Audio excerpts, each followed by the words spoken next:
Please give a warm Georgia Tech welcome to our guest, Mr. Randy Lewis.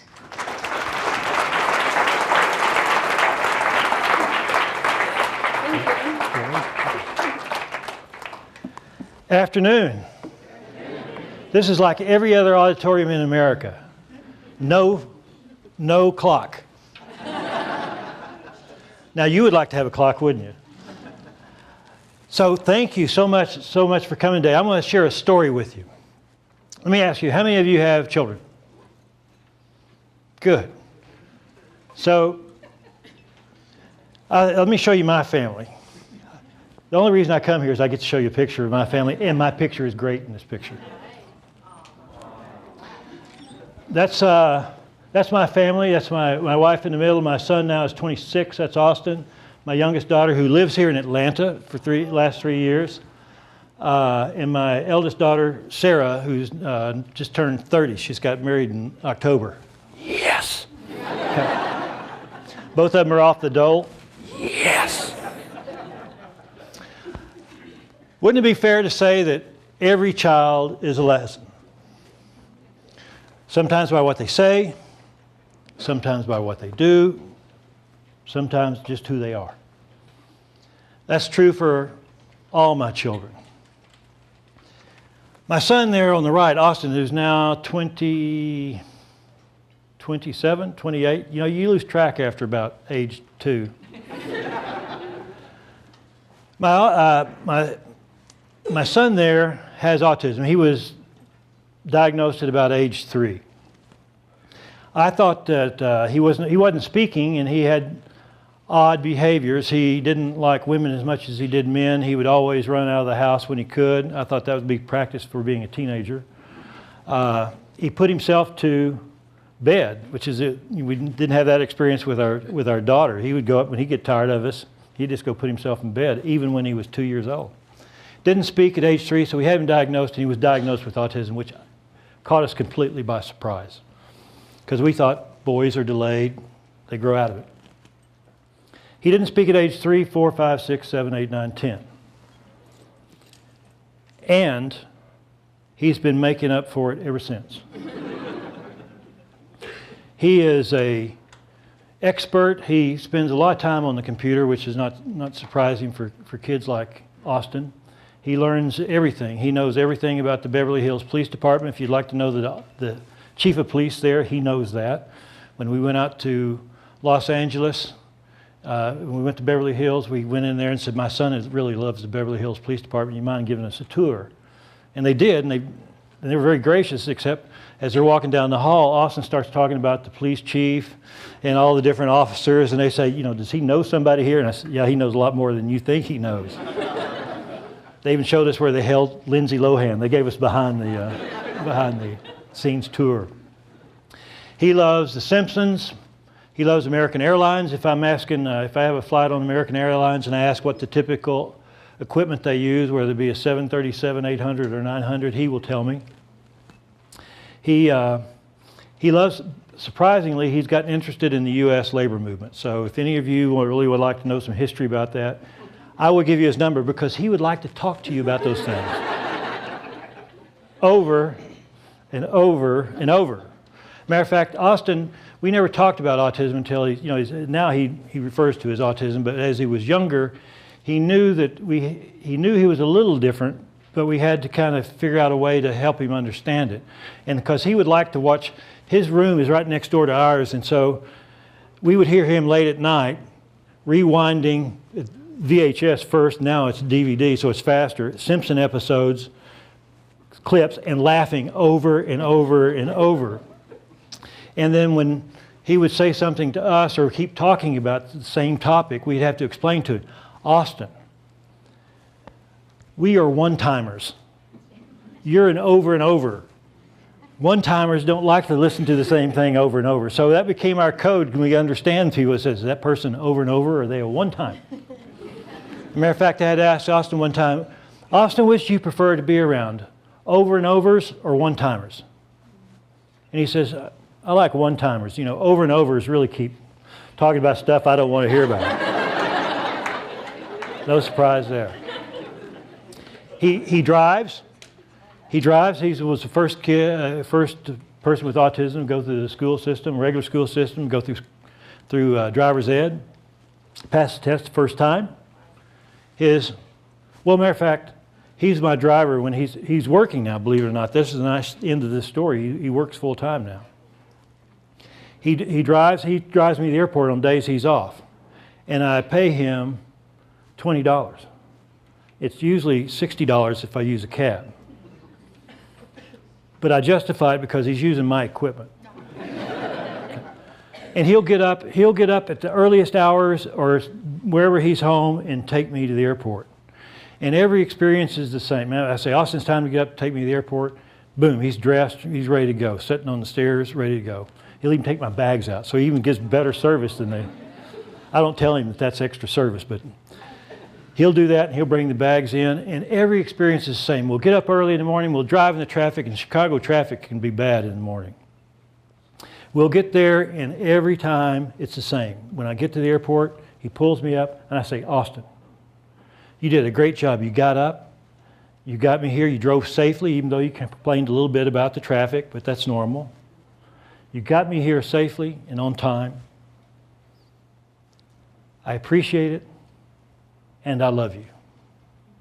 And every time, he will say to me, $20.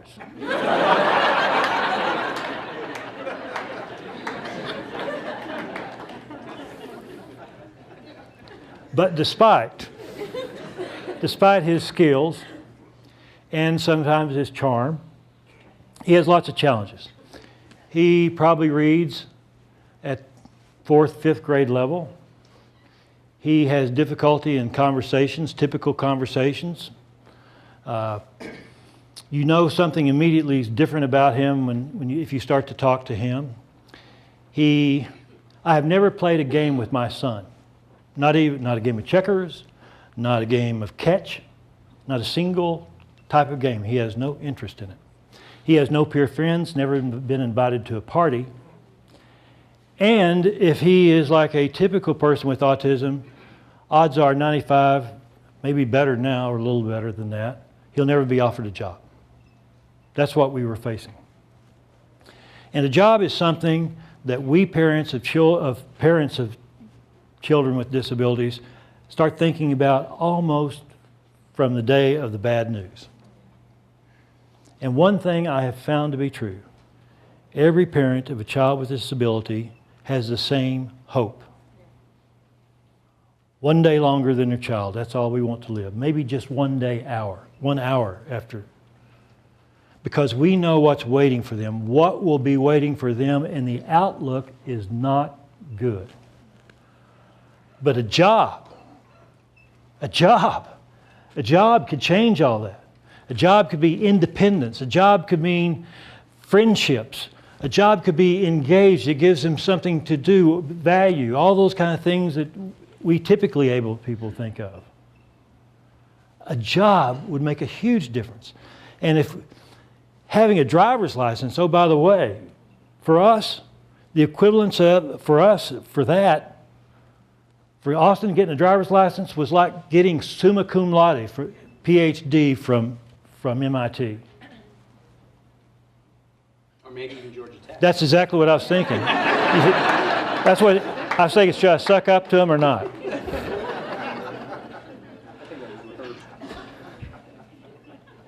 Exactly. Or we didn't aim that high. But a job would be like a Nobel Prize. A job would be like a Nobel Prize. And I saw this, we didn't come look, I didn't know anything about disabilities before I had to come live with it and be confronted with it. And I would go to those IEPs, those individual education programs. It's everybody's sessions that children with disabilities, parents meet twice a year. Austin started at 3, age 21, so 18, I went to 36 of those. Everyone was the same. We'd get there, it'd be a set of parents in there, dealing with the round table of teachers, going through the good things and the bad things, the tough things, laughter, tears, come out. We'd go in, come out, be another parent there. What we learned, disabilities plays no favorites. traditional parents, non-traditional parents, all the races, all the creeds, all the traditions. And I would think about all those people that work in our stores who are making $10 an hour or $12 an hour, whatever it is, them laying in bed at night thinking the same thing that I was thinking. How can I ever save enough to make sure that my son is safe and has a reasonably good chance at a full life? If I'm laying in bed, what it must be like for them. Now, at the same time, I see this in my other role. Here I am, this big cheese executive in charge of a division of 10,000 people. And we're growing. 1,000 new employees a year in my division. And also I saw the challenges that Austin faces, but I also saw the possibility. I never would have thought he would drive.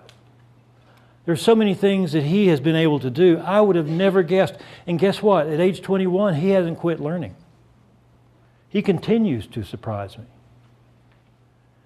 Seeing this challenge and this possibility and having this opportunity over here, why couldn't we do something? As a matter of fact, it got to be the question is, if we can't do something about it, who can? So we started out.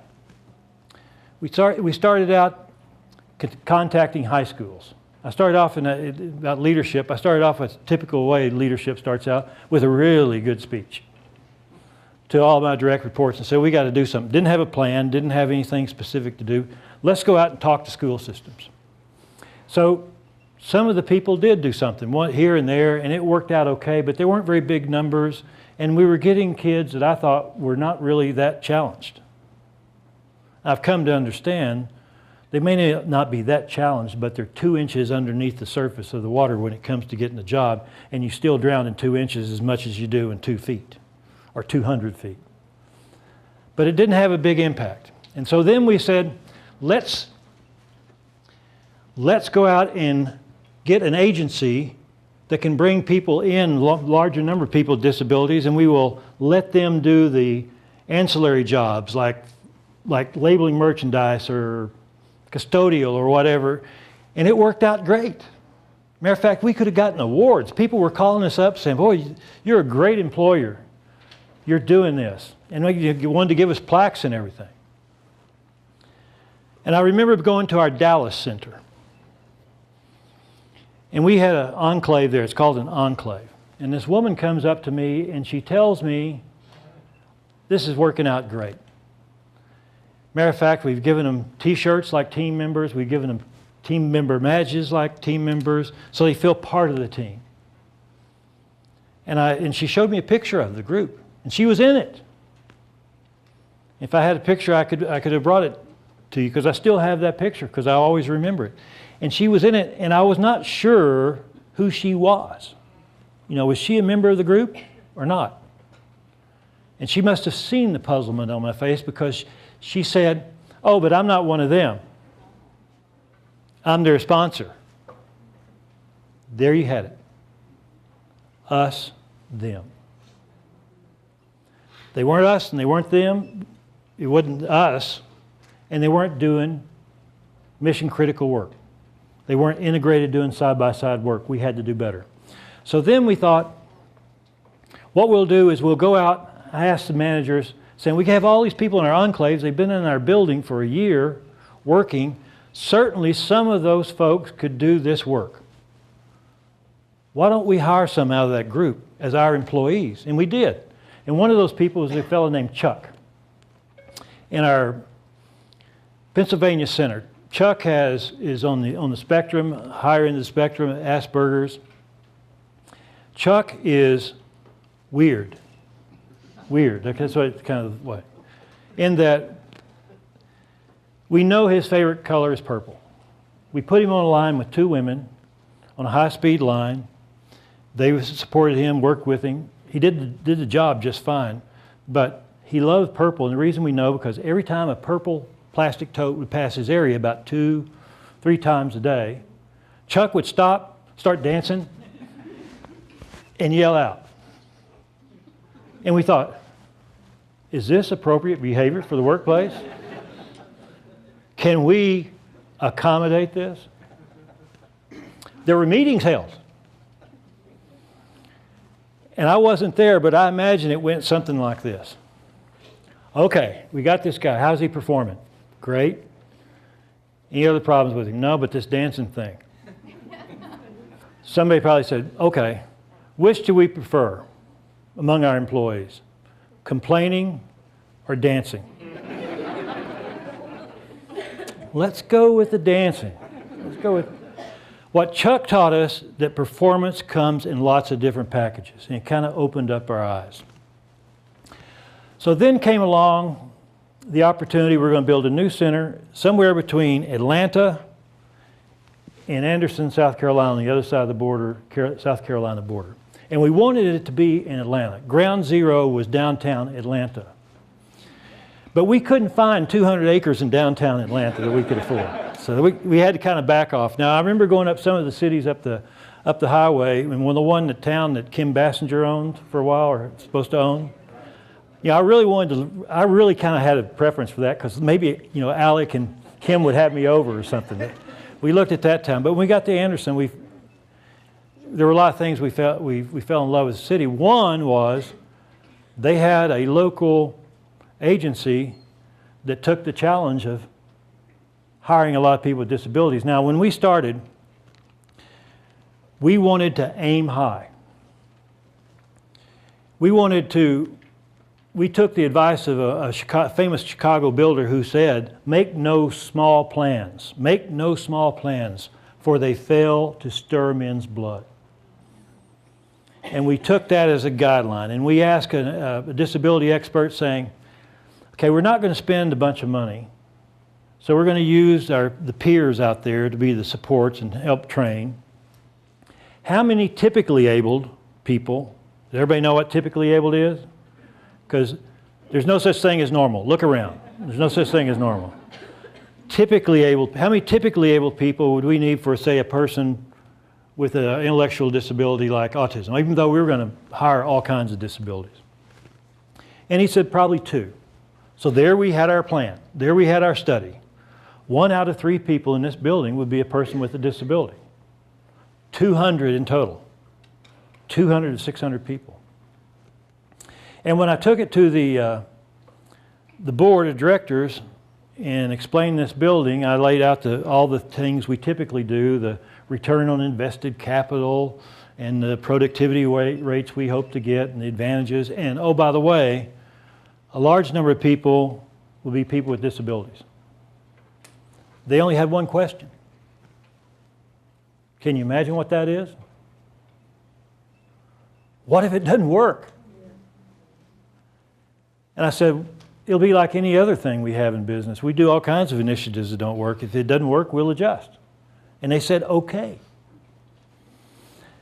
Now, I'm going to show you a film a little so you get an idea about what this building is. It's a big building. It's over 100 feet tall. And look, very quick thing about the person in the disability community that we talked to. We said we're going to have 75 people day 1 ready. He had never placed more than 13 in a single year, but we didn't know that. And when he was asked that question, he said, "No problem." And he placed those 75 and the 200 and the 250. So this is the story of the building. They did this very soon after we opened. Can we go?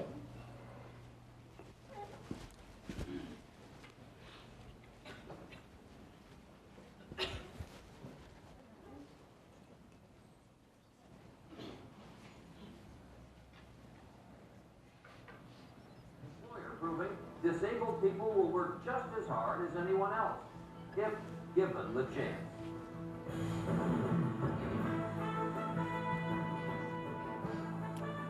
From ABC News headquarters, this is World News.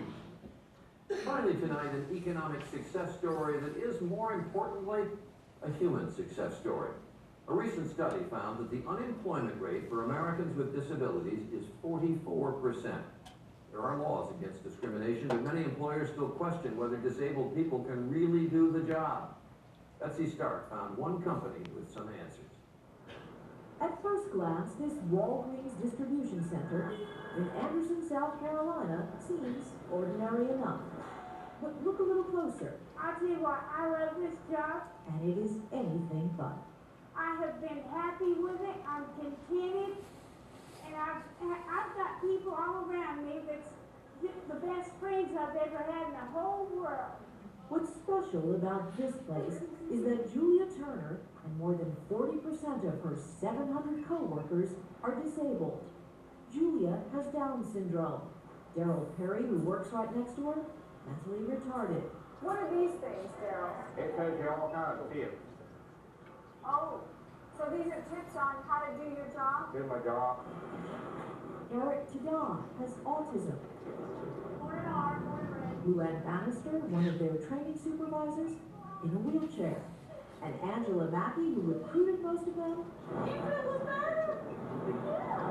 Angie has cerebral palsy. The host, but, you know, I'm not working through this program I'm showing that disability or not, we all have to keep on going about it. In this building, able and disabled workers do many of the same jobs and earn the same pay. Corporate America thinks they need to give somebody with a disability an Easter egg. Everyone here is on equal ground. Can you please take care of that for me? Yes, sir. In this building, people with disabilities How you doing, man? are not invisible. When you see somebody with a disability, everybody avoids that person. Here, we come up and shake your hand. It's totally different. The quiet revolution happening in Anderson is the brainchild of Walgreens executive Randy Lewis. Everything okay? Lewis has a 19-year-old son with autism. As a parent, I saw the future. So the question is, given our position, maybe we could be an example, maybe we use our position of leadership to try to change the work environment. This is personal. Very personal, very personal. Lewis says Anderson is no less productive than other distribution centers. People come to me and say, will this work in my environment? Yes, it will. How you doing, Stephanie? This is not just the good thing to do, the right thing to do. This is better. Does it make you feel good to get a big check every week? And if anybody needs a big check, come over here and we'll give you that. Only if you earn it. Betsy Stark, ABC News, Anderson, South Carolina.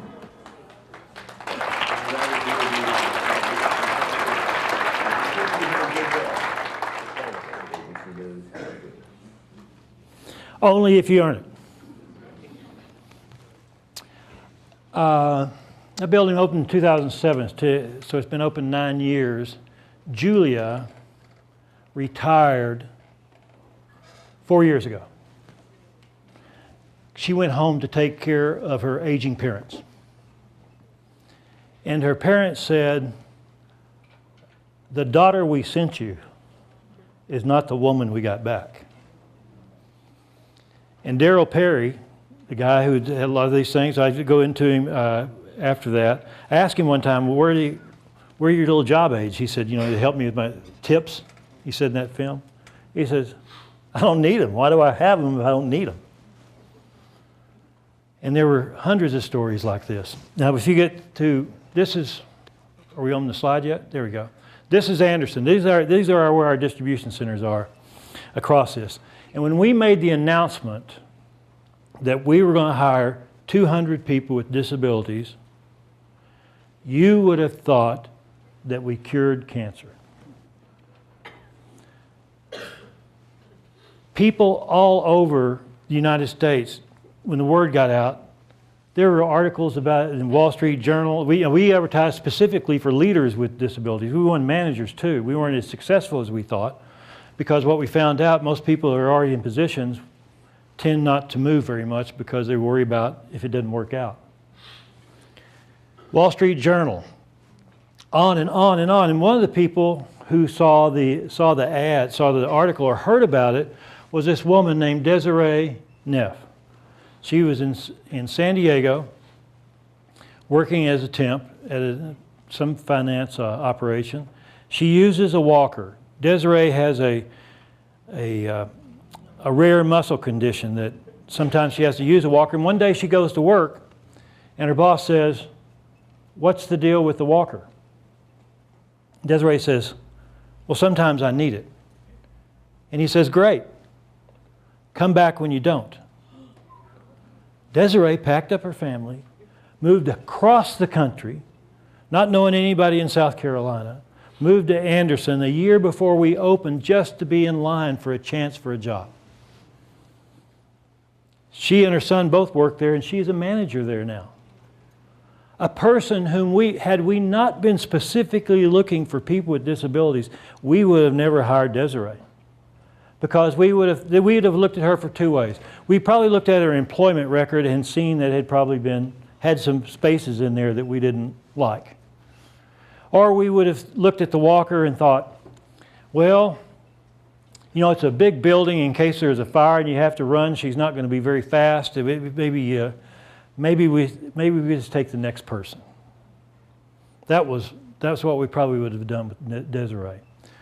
Or you saw Angie in the film, the one with the cerebral palsy. Angie went to Clemson, all A's undergraduate, graduate school, all A's, 300 resumes she sent out, 30 in-person interviews, and not a single job offer.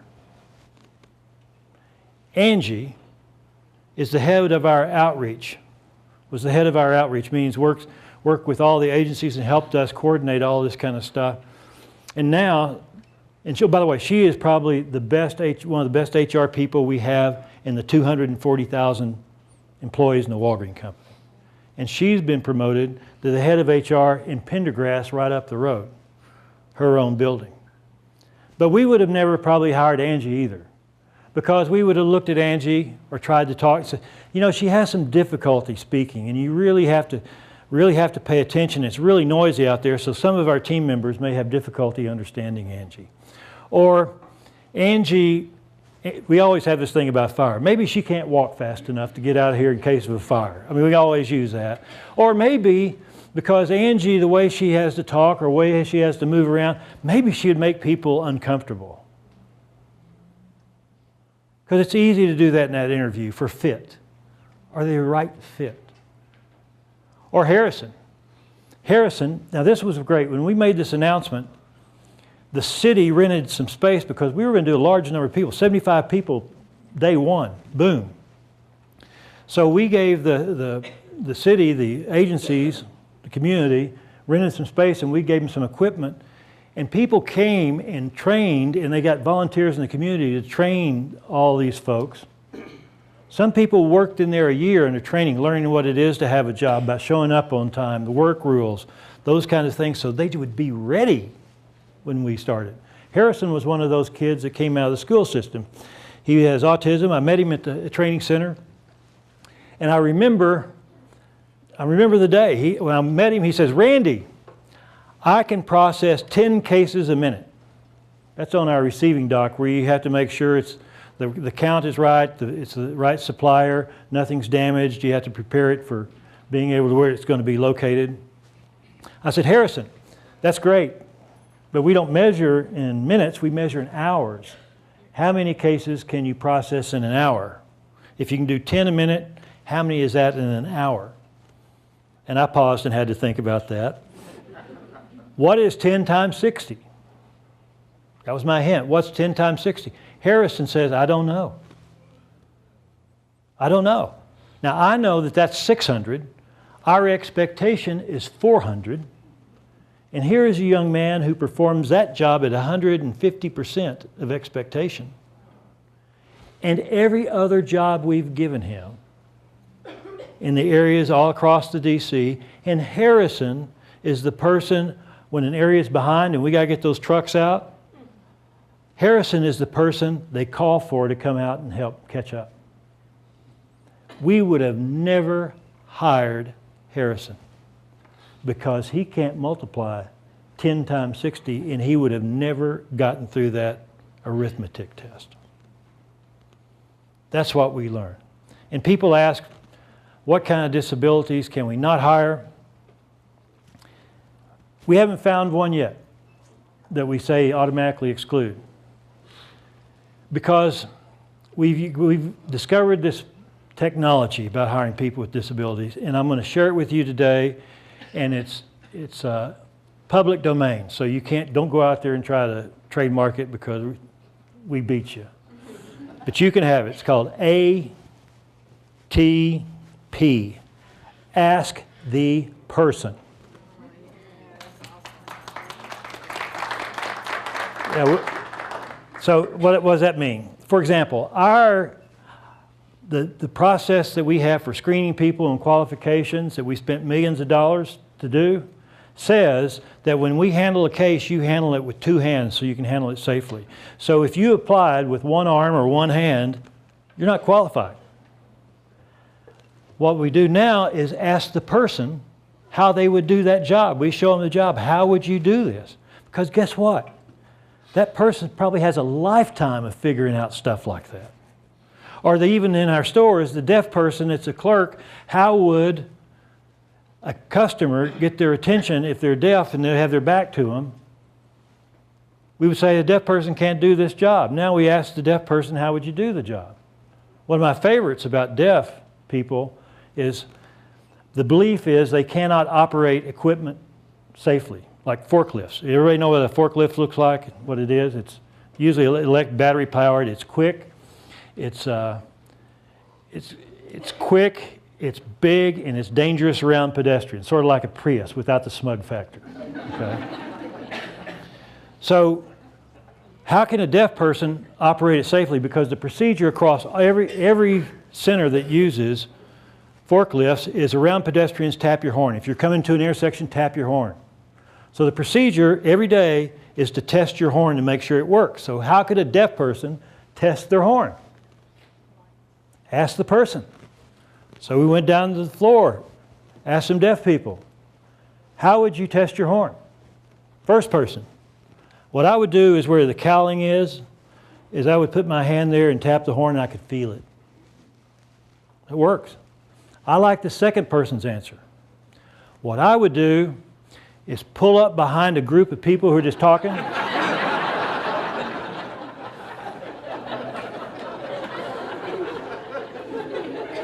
You know where that went, all right?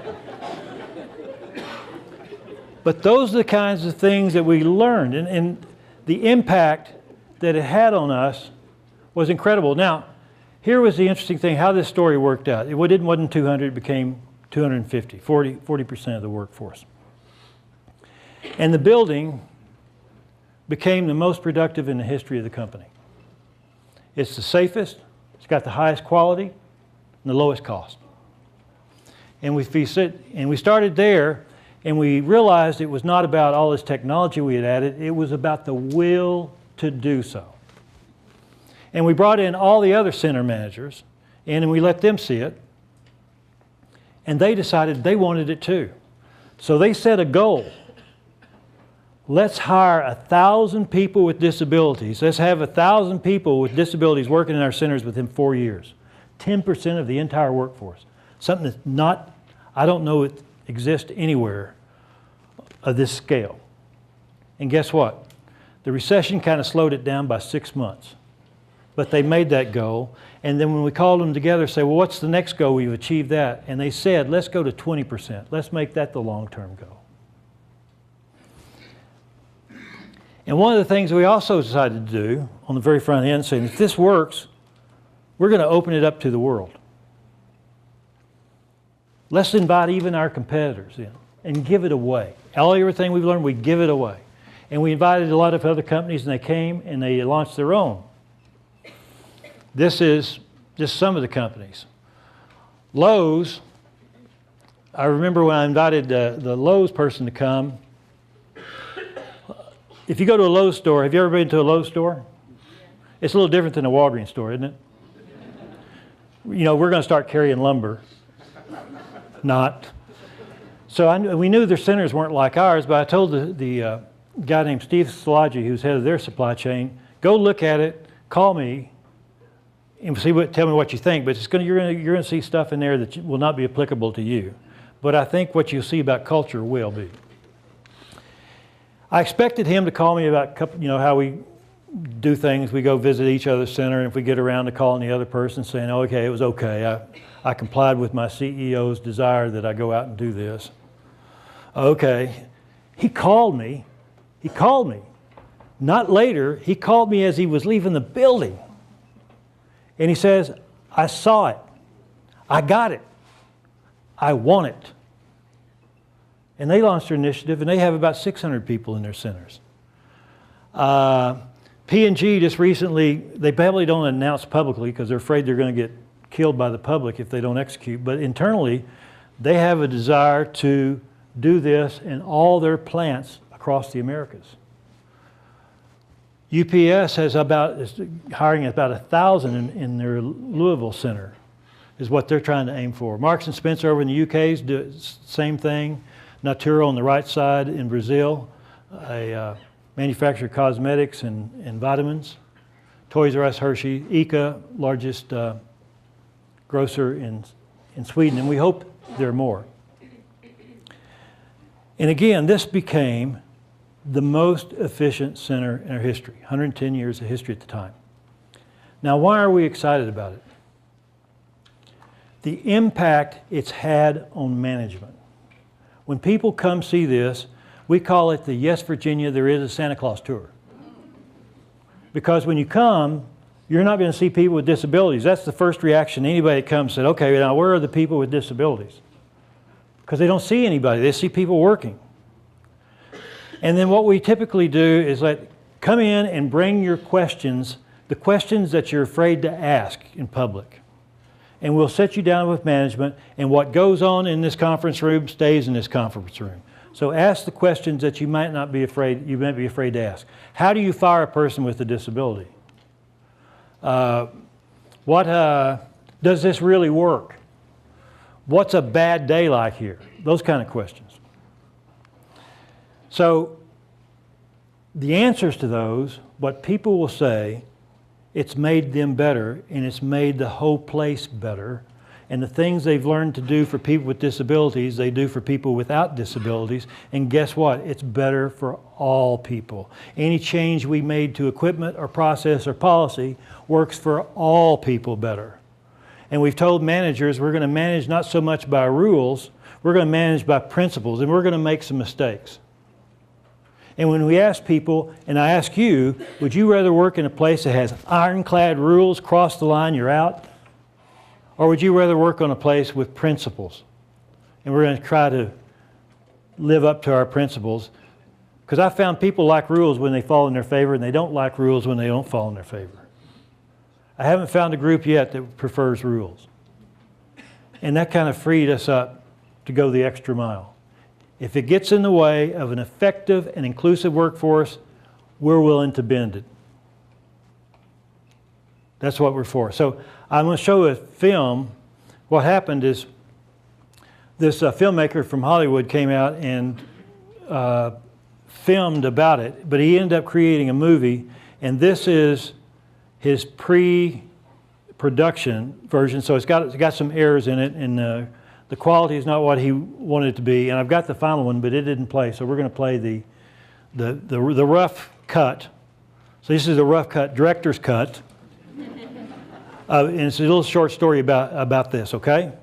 Fair enough? See, this you get multimedia.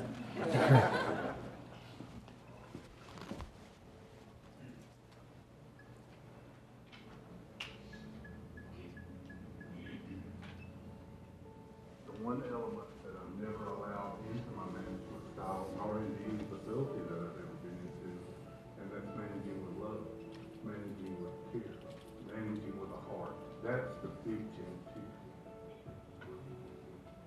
It's all about the people. To manage and be successful, I believe, you have to focus on the individual. Everybody has a different motivator. And it's up to me to find out what that motivator is. Takes a lot of creativity and to come in with no fear. I'm allowed to be creative as a team member. not a hard line stance to where you either get it or you don't get it. It's an opportunity to see what the issue is and work with that team. That relationship that you make with an individual, whether they have a disability or not, makes or breaks that person's path. We are very focused in this building on making folks successful. As far as the key indicators that we look at for safety, productivity, and revenue. We started each day as one. When Daryl made production, we all made production. When Melissa did excellent at accuracy, we all did excellent with accuracy. When John worked safely, we all worked safely. It changes the whole culture of a building. You will have a team that thinks about other people before they think about themselves. We don't do that. It's made me a better manager. It's made me a better man. It's made me a better father and a better husband. I'm a better leader because of it. I got more compassion, got more patience, which has not always been a strong suit of mine. I see folks for who they are right now, as opposed to who they are.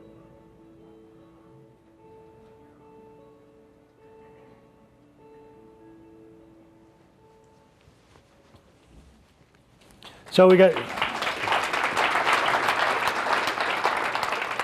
yeah, I told him to take that Walgreens stuff out because otherwise it seems like propaganda. But, and it should be out because Walgreens didn't do it about being Walgreens. Walgreens did it because it was the right thing to do. And so we really had not talked about it that much. Imagine having a building where everybody thinks about each other and making each other successful, where everybody's lined up around mission and accomplishing something. What kind of place would that be? Let me tell you, it is like lightning in a bottle. That's what people come and they see when they sit down with management and they say, I want this. This is not just as good. When I said in that interview, this is not just as good, it's better. Now the question is, why do people not do more? There's a story by the Irish poet laureate Seamus Heaney, and he's writing about Troy, the Trojan War, and it's about this character named Philoctetes who has this magic bow, but he's been disfigured in battle and disabled and deserted on this island alone and deserted by his friends. And Greece finds himself in this war, and they remember that Philoctetes has this magic bow, so they row to the island and find him, and they say, forgive us, but join us too, because the fate of the country, the fate of the nation falls upon you. And he does. He goes with them. And at this point in the play, the author writes about how all the disappointments of the past tend to repeat themselves, history.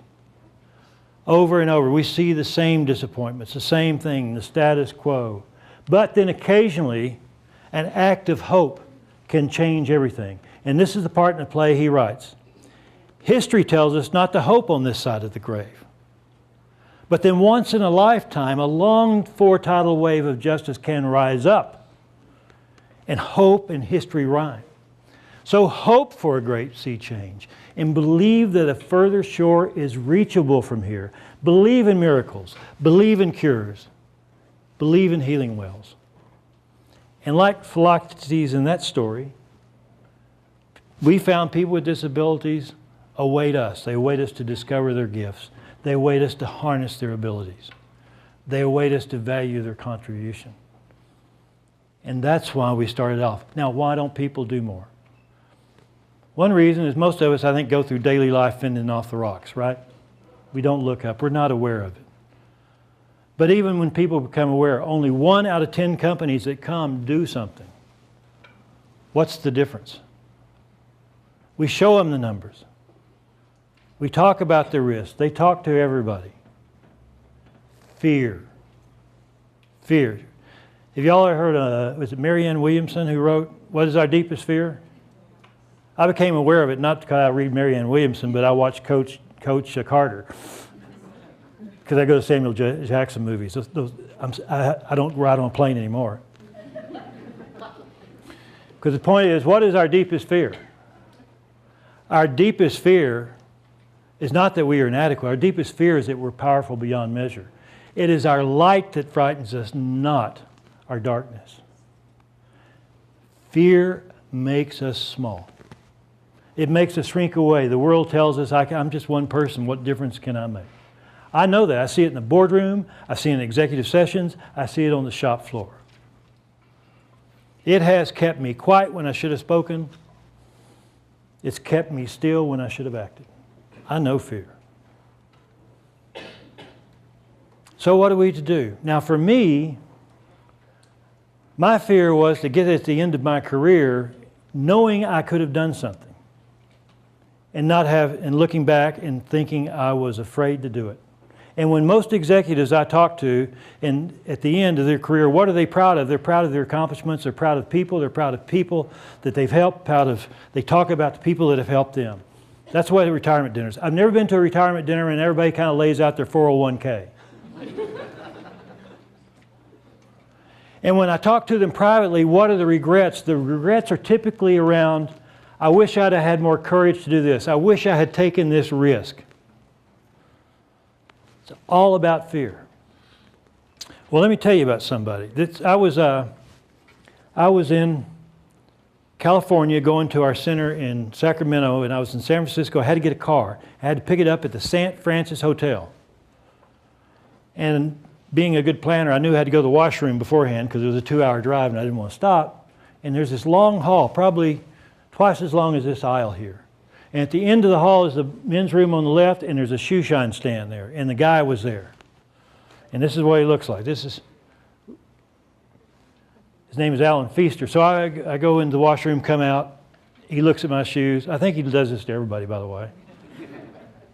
Asks me, says, you need some help here. How about a shine?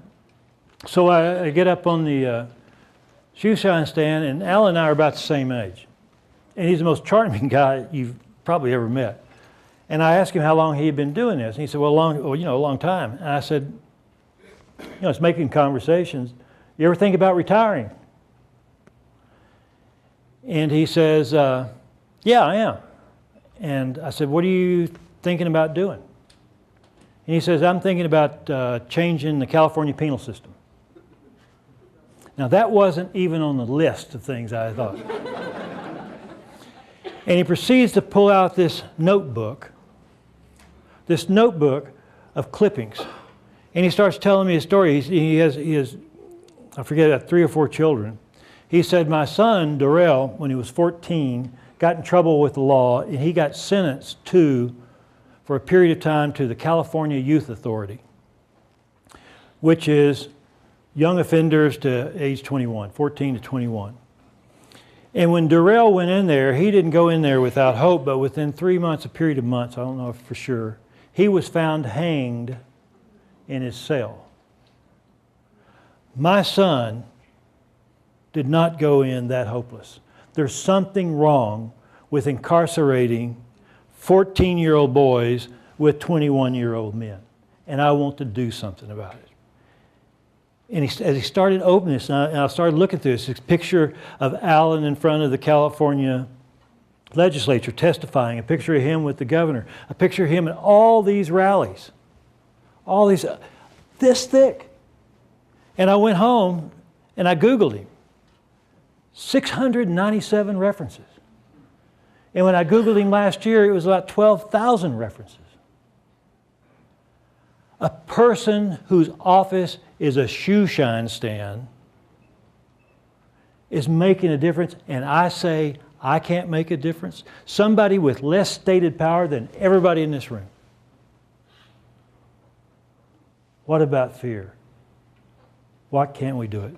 So, will hope in history rhyme? Will we choose some? Those are moments that we get to choose. They come in a few moments in our career. But as for me, I choose to believe in miracles and cures and healing wells.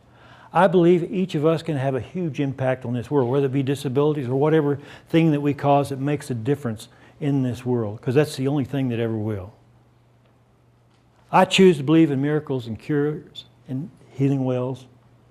I believe we can make a difference. I believe we have to make a difference. And I believe that time starts with us, and it starts now. Thank you very much.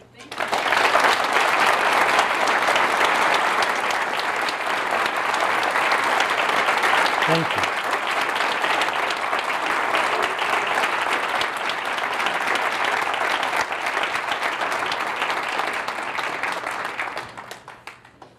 So we're going to have some questions. If anybody has a... Yeah, one right here. Yes, sir. I wanted to tell you that I don't think enjoyed is the right word for your talk, but I was very stirred and moved by it. And Georgia Tech has the Bobby Dodd workshop, which I hope you will find out about before you leave here, because they employ a lot of people with special abilities and so forth, which is just what you've talked about today. Great. So learn about the Bobby Dodd workshop while you're in town. I did want to ask you, in reference to Walgreens, since they've acquired booths, and I think Rite Aid, have they adopted your policies? And one other question about workman's compensation and insurance. How has that affected this distribution center? And Okay. the overall Could everybody hear the question? We started doing this in the stores. So yeah, the question is about Rite Aid and Boots. I don't know about Boots, but Rite Aid and Walgreens stores started rolling this out in stores, and it's built around a training program. Well, it's a little different method than we do in our distribution centers because they don't have all the local HR support. So it's built around a training program and it's called READY. You can go online, Retail Employment Disability Initiative, Walgreens READY, REDI.com. And they're set up programs around the state. So it really depends on the district if they volunteer a store to be this training store. It started probably 4 years ago, and it's continued now across 8,000 stores. It's going to take a while to do it. They put in the annual report 5 years ago, so you need to write to them in case it's getting behind. The objective was to hire 1 out of 10 new hires in our stores to be a person with a disability. So that will continue on. You asked about workman's comp. That's a very good question. A lot of people, this is going to cost us a lot of money. Our insurance would go up. We're self-insured. Our insurance cost did not go up. Our workman's comp for people with disabilities was approximately half of what it was for a person without a disability. So and I think when you talk to the other companies, they find the same thing. Maybe it's because we have better compliance with the safety rules than we do. The problem with us typically able people, we're creative and we want to take shortcuts. Most accidents happen when people are trying to take a shortcut and do something faster. We found that to be, and a lot of people think that was a good question though. Randy, we got a question. Yes. My name is Zach Batson. I work in Decatur at the school I work for is called the Community School. It's a learning environment for people specifically on the autism spectrum and living with other learning disabilities. And one of the biggest things that we focus on is job support and seeking out stuff for job placement. The second biggest thing we focus on is independent living. So a company that's as large as Walgreens, do you see potential for like outreach programs through the company that can assist people on the spectrum with different disabilities, what have you, taking the strength and stuff that you're building into the programs in the corporation and using that to sort of facilitate the types of program, like a program that would help people like while they're working for you kind of get the skills they need or help build more skills in terms of independent living? I think the focus of Walgreens right now is to create opportunities for people with disabilities. That's the place of authority we have. Is to here is a question. Everybody knows about disabilities and transportation is a problem, right? So that's a big problem. So we had the bus line in Anderson start coming by the distribution center. So we thought that'd be great. More people would ride the bus. And I was there one day, and there weren't that many people riding the bus. And we thought also we would have a ride share program. And I was talking to Angie. I said, why aren't more people riding the bus? We got 250 people with disabilities. They can't all be driving, but they're not riding the bus. And Angie said something very prescient. I had to use that word today. I read it in Reader's Digest. I don't know if it's applicable, but very smart. It was very smart. Knowing. She said, you know, it's incredible. When you pay people a living wage, they can figure out how to get to work. So I think what I think our wheelhouse is, businesses listen to other businesses. If we can get people paying living wage jobs, a lot of these other problems will go away. So I think all the energy is around that. And that's where I spend my time too. We play in the same band, just different instruments. Yes.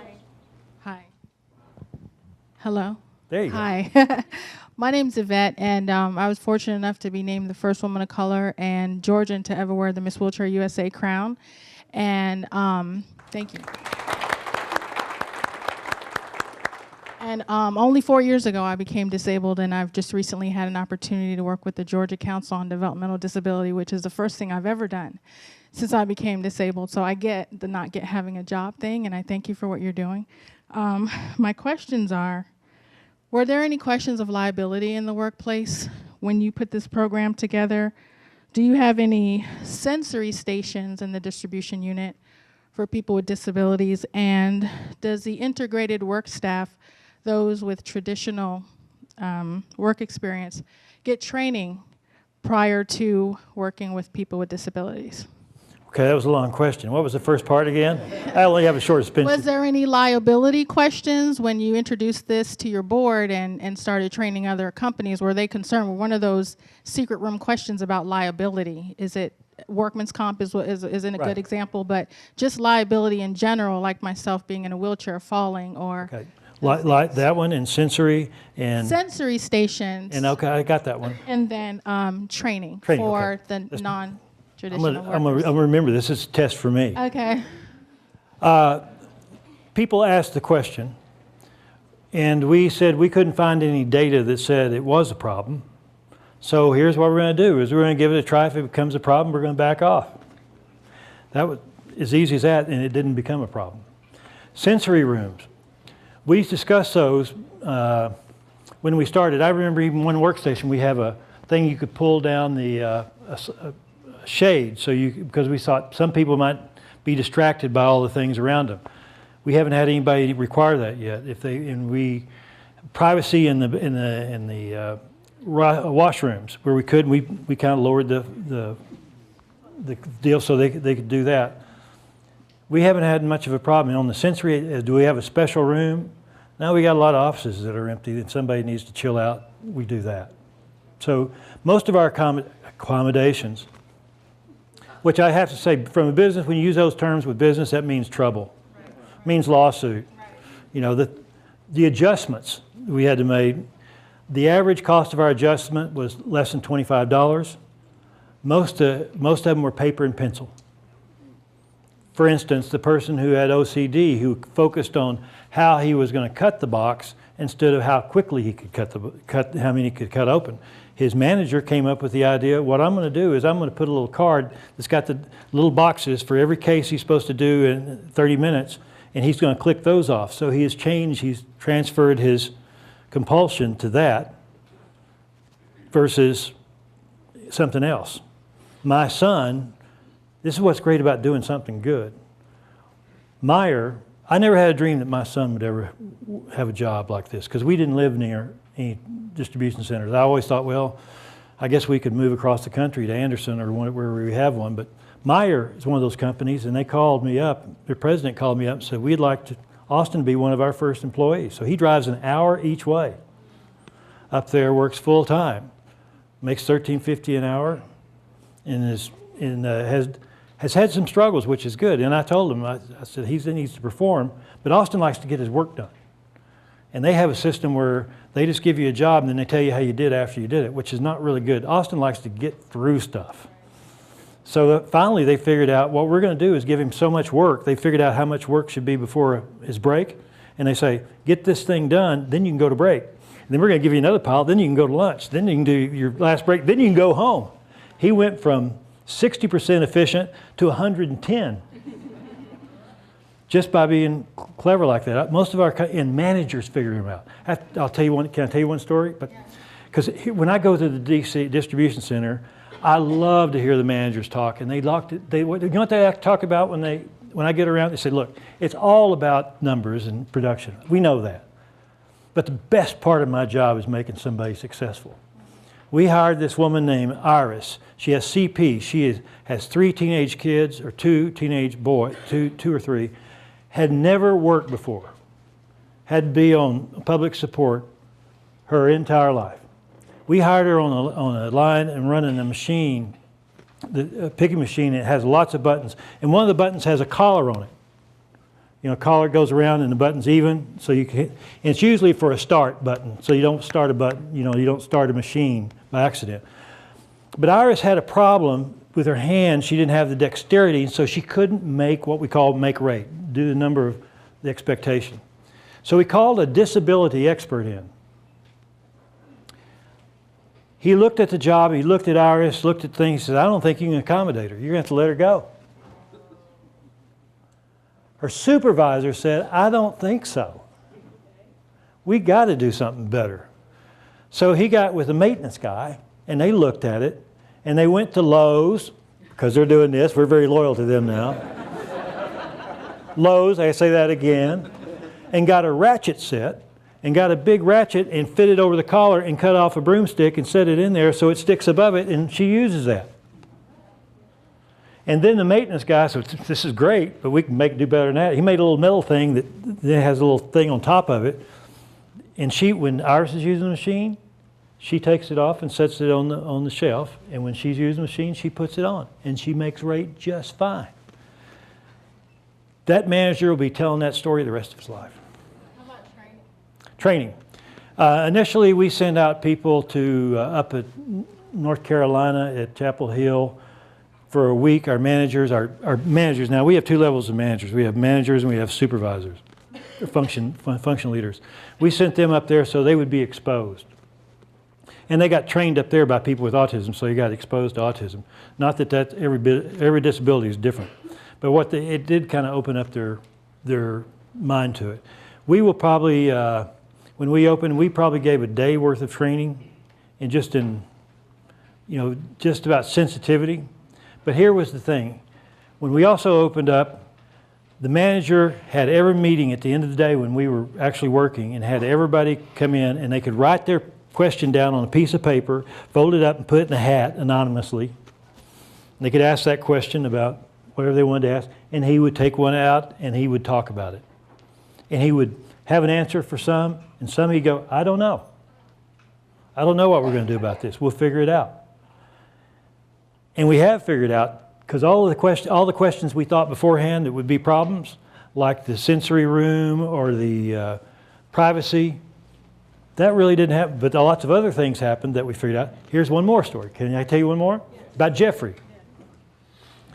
Jeffrey works in an area, and he has to prepare merchandise. So when you get your toothpaste at Walgreens, it comes in a case to us, but we'll ship out one to you.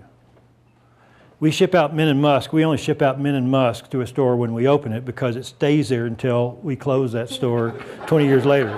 We know that because when we relocate that store and we take the merchandise from one store to the other, we always take the Min and Musk and go and put it. Okay.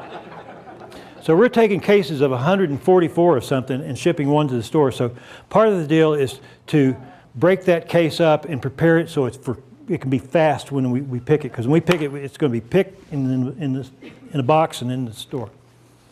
So this operation sometimes you have to cut the case, so you're cutting one of these box knives, so it's dangerous. So Jeffrey had a problem when people come in the area. So one day, one of our maintenance folks or custodial folks came in, walked in his area, was cleaning, and Jeffrey kind of got upset and has his box cutter in his hand, started screaming.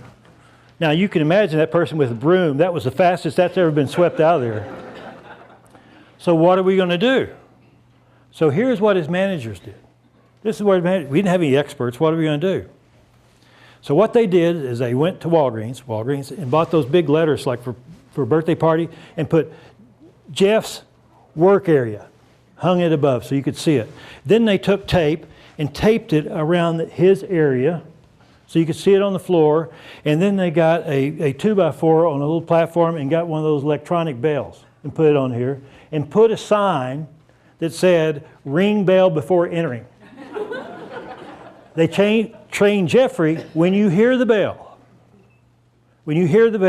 put your knife in your apron, turn and face the person and invite them in. Now that's an accommodation. Now, that's the good part. The sad part of the story, Jeffrey ultimately was not successful. But the victory was everybody can sleep at night. And that was the standard. Because we'll feel good even when it's not successful if we can do everything we can. And that's the only thing we can hope. We can't guarantee everybody's successful, but by gosh, we're going to sleep well at night. Yeah. One more question, I'm sorry. Thank you for being here today. I certainly enjoyed your talk. I'm a father of 6, and 2 are on the spectrum. But my question is this. We have a foundation that we help families that have children with developmental disabilities. And one of the things we want to do is know how can we, as a foundation, make contact with y'all so that we can introduce this to local businesses, even within our communities and within our realm of influence. How do we make that contact? Who do we call, and how do we set up if we have a businessman that has 20 employees or 200 and says, I want to go see this?